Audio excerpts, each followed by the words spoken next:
കിട്ടിയതൊന്നും പോരെ എൻ്റെ പൊന്ന് സ്റ്റാലിൻ്റെ മോനെ, ഈ ക്രിമികടി ഇനിയും മാറിയില്ലേ എന്നാണ് ഇപ്പോൾ തമിഴകം ഒന്നടങ്കം ചോദിക്കുന്നത്. അധികാരം പോയി, ഭരണം കയ്യിൽ നിന്നും പോയി, തമിഴ് മക്കൾ പുതിയൊരു നായകനെ വാഴിച്ചു. എന്നിട്ടും ഉദയനിധി സ്റ്റാലിൻ പഠിക്കുന്നേയില്ല.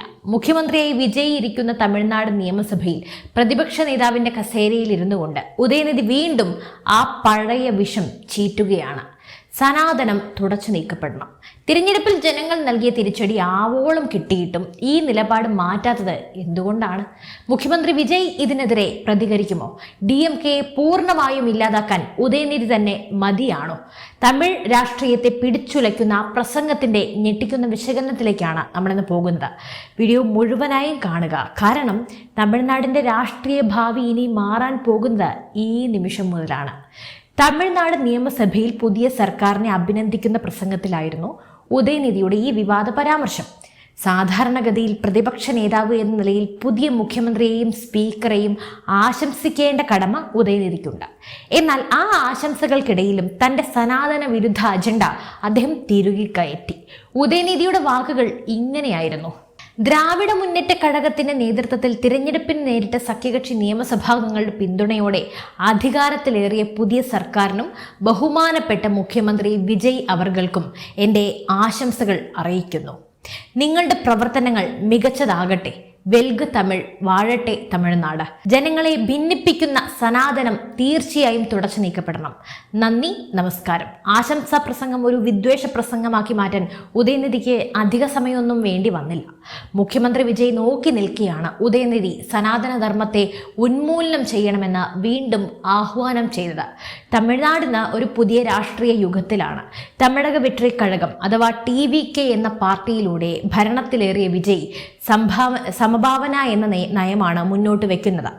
എന്നാൽ പ്രതിപക്ഷ നേതാവായി ഉദയനിധി സ്റ്റാലിനാകട്ടെ തന്റെ പഴയ വിദ്വേഷ രാഷ്ട്രീയം കൈവിടാൻ ഒരു പൊടിക്ക് പോലും തയ്യാറായിട്ടില്ല.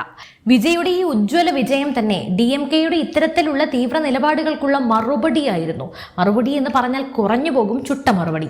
എന്നിട്ടും പ്രതിപക്ഷ നേതാവിന്റെ സ്ഥാനത്തിരുന്നു കൊണ്ട് ഒരു വലിയ വിഭാഗം ജനങ്ങളുടെ വിശ്വാസത്തെ തൊപ്പിതെറിപ്പിക്കുമെന്നൊക്കെ പറയുന്നത് രാഷ്ട്രീയ മര്യാദയ്ക്ക് ചേർന്നതാണോ? ഒരിക്കലുമല്ല. ഉദയനിധി ഇരിക്കുന്ന കസേരയ്ക്ക് ചേർന്നതാണോ ഈ വാക്കുകൾ?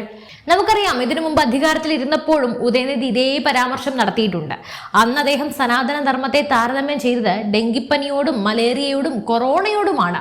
അന്ന് രാജ്യവ്യാപകമായി DMK വൻ തിരിച്ചടി നേരിട്ടു. പല സംസ്ഥാനങ്ങളിലും സഖ്യകക്ഷിയായി കോൺഗ്രസിന് വോട്ടുകൾ നഷ്ടപ്പെട്ടു. എന്നിട്ടും ഉദയനിധിക്ക് ആ ക്രിമികടി മാറിയില്ല എന്നതാണ് ഇപ്പോഴത്തെ പ്രസംഗം തെളിയിക്കുന്നത്.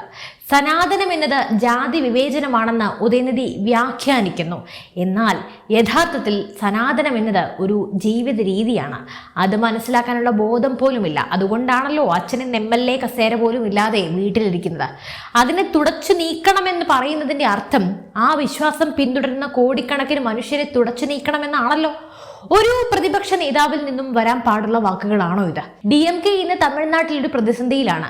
ഭരണവിരുദ്ധ വികാരവും ഉദയനിധിയുടെ ഇത്തരം അനാവശ്യ പരാമർശങ്ങളുമാണ് വിജയെ പോലെ ഒരു പുതിയ നേതാവിന് വഴി തുറന്നത്. എന്നിട്ടും ഉദയനിധി പാഠം പഠിക്കുന്നില്ല, അതിനുവേണ്ടി തയ്യാറാകുന്നുമില്ല.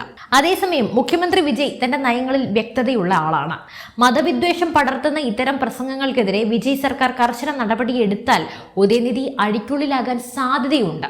ഇനി നമുക്ക് നേരെ DMKയുടെ തകർച്ചയിലേക്ക് വരാം. ദ്രാവിഡ രാഷ്ട്രീയം എന്നാൽ ഹിന്ദു വിരോധമാണെന്ന ധാരണ ജനങ്ങൾക്കിടയിൽ പടർത്താൻ ഉദയനിധി സഹായിക്കുന്നു.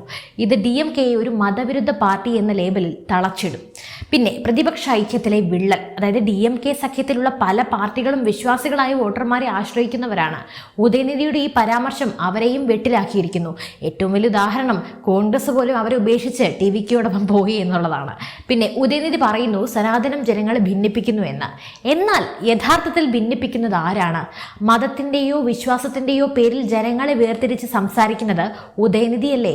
ഒരു വിഭാഗം ജനങ്ങളെ ആക്ഷേപിച്ചുകൊണ്ട് മറ്റൊരു വിഭാഗത്തിന്റെ വോട്ട് നേടാനുള്ള തന്ത്രമാണ് ഇദ്ദേഹം പയറ്റുന്നത്.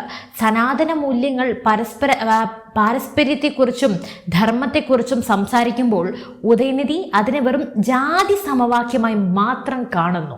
ഇത് വലിയൊരു വിഭാഗത്തെ വേദനയിൽ താഴ്ത്തുകയാണ്. ഈ അജ്ഞതയാണ് അദ്ദേഹത്തെ ഇത്തരം പ്രസംഗങ്ങളിലേക്ക് നയിക്കുന്നത്. തമിഴ്നാട് മുഖ്യമന്ത്രി വിജയ് ഇപ്പോൾ നിശബ്ദനായി ഇരിക്കുകയാണ്. എന്നാൽ ഈ നിശബ്ദത ഒരു കൊടുങ്കാറ്റിന് മുൻപുള്ളതാണോ എന്ന് കണ്ടു തന്നെ അറിയണം. ഉദയനിധിക്കെതിരെ സഭയ്ക്കുള്ളിൽ തന്നെ നടപടിയെടുക്കാനുള്ള അധികാരം വിജയ്ക്കുണ്ട്.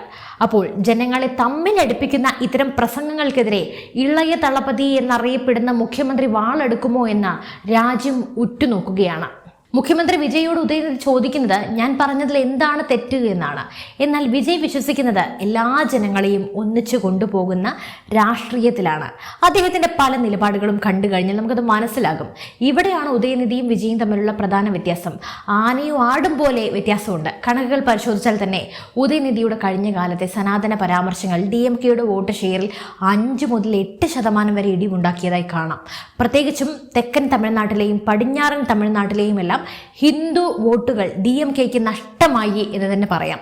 പിന്നെ ഇപ്പൊ പ്രതിപക്ഷ നേതാവ് എന്ന നിലയിൽ വീണ്ടും ഇത് ആവർത്തിച്ചാൽ ഒരിക്കലും ഇവർക്ക് തിരിച്ചു വരാൻ പറ്റാത്തത്രയും DMK എന്ന പ്രസ്ഥാനത്തിന്റെ തിരിച്ചുവരവ് കൂടുതൽ അസാധ്യമാവുകയാണ്. അവർക്ക് കിട്ടിയ സീറ്റിന്റെ എണ്ണം നമുക്കറിയാമല്ലോ. ഉദയനിധിക്ക് ക്രിമികടി മാറിയില്ലെങ്കിലും തമിഴ് മക്കൾക്ക് അവരുടെ നിലപാടിൽ വ്യക്തതയുണ്ട്.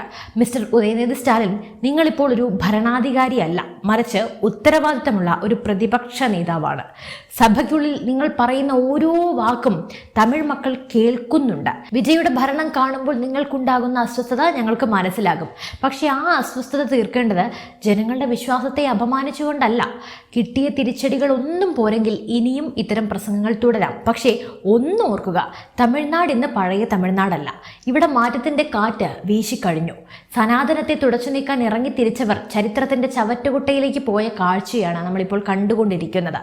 എന്നിട്ടും ആ ചവറ്റുകുട്ടയിൽ കിടന്നുകൊണ്ടും ഉദയനിധി ഇപ്പോഴും ആ വഴിക്ക് തന്നെയാണ്. ഇനി രാജ്യം ഒന്നടങ്കം കാത്തിരിക്കുന്നത് തമിഴ്നാട് മുഖ്യമന്ത്രി വിജയുടെ വാക്കുകൾക്ക് വേണ്ടിയാണ്. നിയമസഭയിൽ തന്റെ തൊട്ടു മുന്നിൽ നിന്ന് പ്രതിപക്ഷ നേതാവ് ഉദയനിധി സ്റ്റാലിൻ കോടിക്കണക്കിന് ജനങ്ങളുടെ വിശ്വാസത്തെയും ആചാരങ്ങളെയും അവരുടെ സംസ്കാരത്തെ വരെ വെല്ലുവിളിക്കുമ്പോൾ ഒരു ഭരണാധികാരി എന്ന നിലയിൽ വിജയ് എന്ത് തരത്തിലുള്ള നിലപാട് സ്വീകരിക്കും എന്നതാണ് അടുത്ത ചോദ്യം. വിജയുടെ രാഷ്ട്രീയ ശൈലി എന്നത് എല്ലാവർക്കും എല്ലാം എന്ന സമത്വവാദമാണ്. സനാതനത്തെ തുടച്ചു നീക്കണമെന്ന് ആക്രോശിക്കുന്ന ഉദയനിധിയുടെ വിഷം കലർന്ന വാക്കുകളെ വിജയ് നിയമപരമായി തന്നെ നേരിടുമോ അതോ രാഷ്ട്രീയമായി തകർക്കുമോ?